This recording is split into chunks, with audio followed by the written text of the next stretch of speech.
I was tired and I was hungry, and I heard there was food. So that was my excuse to go to a singles Christian group after work. So I did the customary sign-in, obtained my pass, you know, those white sticky ones that says, "Hello, my name is." Well, there was hardly any food left after a trauma at the hospital caused me to be late.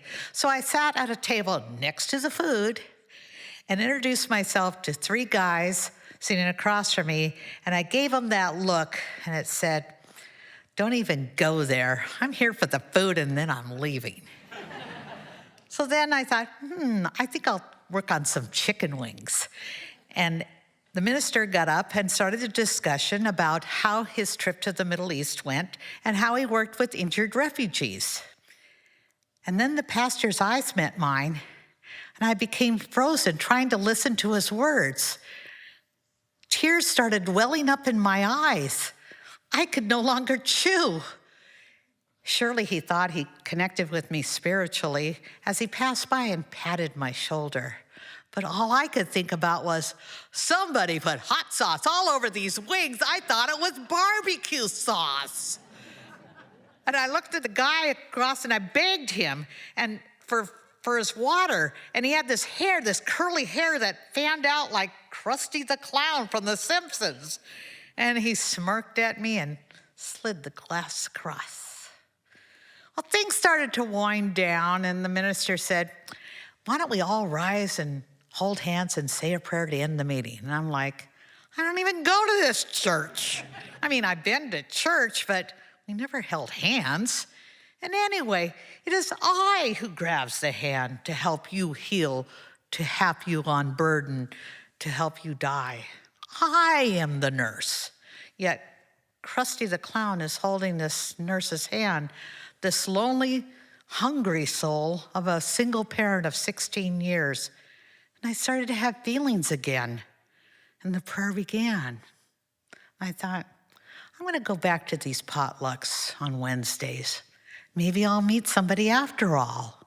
Months went by and I didn't even get a date, not even close to a date.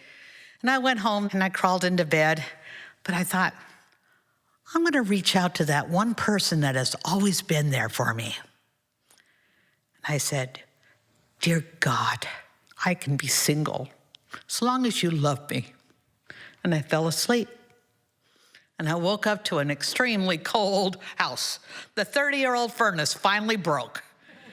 And it was Wednesday, so I went to the meeting, and all I could think of was, I need an electrician to fix my furnace. So I whispered to the minister and asked him about what my need was and if I needed an electrician, and he pointed out the electrician in the group. It was Krusty the Clown. I swallowed my pride and I asked him for his help. And he came over for 6 weeks. Every Wednesday night, he was there fixing the furnace. And it was getting cold, and I thought, how long does this take? It's freezing. It was in November by then. So I had to figure out a way to confront him. So I went downstairs where he was working, and I said, I'm a nurse, and I have a license. And as a nurse, I carry this license so that the public is assured of my qualifications. Now, I know that you worked hard here, but, I need a licensed electrician. If you're a handyman, that's okay. I'll just pay you. And he looked at me, and his right eyebrow started to twitch, and I said, oh no, this is not good. And he pulled out a stack of cards out of his pocket, and he asked me to open my hand, and he goes, this is my Washington State electrical license. This is my Oregon State electrical license. This is my master electrical license. And this is my union card. Then he pulled out the final piece of paper, and it kept unfolding and unfolding and unfolding. And I realized it was a diagram of my internal workings of my furnace. And he says, and the reason why your furnace is taking so long to fix, and he pointed to the middle of the diagram and said, they don't make this part anymore. I've had to machine shop it. I'll install it now, and I'll be on my way. Nobody ever put me in my place like that in years. And I loved it. And in fact, I loved his brown eyes, the way they shine through his glasses. And I did love the way he held my hand at night at church. And he was so smart and kind. And in fact, when I paid him for fixing my furnace, he only accepted $100, saying he knew how tough it was to be a single parent. And that's when I fell in love.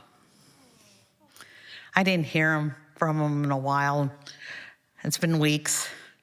And I missed him terribly. It was nice to have somebody to talk to. So a couple more weeks went by, and I hear my son answering the phone, and he's telling the guy, she's in the bathroom dyeing her hair. And I'm like, and then I hear him say, it's that guy that fixed our furnace. So I wrap my towel around my head, and I go to the phone, and I assume the guy's just checking on his work, and sure enough, he was. But then he said, before he hung up, you know, do you want to go out? I made $100 from this crazy lady. I fixed her furnace a couple weeks ago. And he goes, I know a nice place, and they have a license to serve food, too. We were married 4 months later. We've been married 22 years. And my trustee's real name is Gary, here in the audience.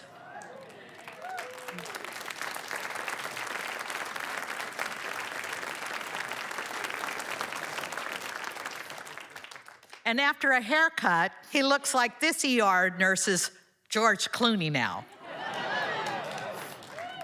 We still go to that church, and we still have that furnace.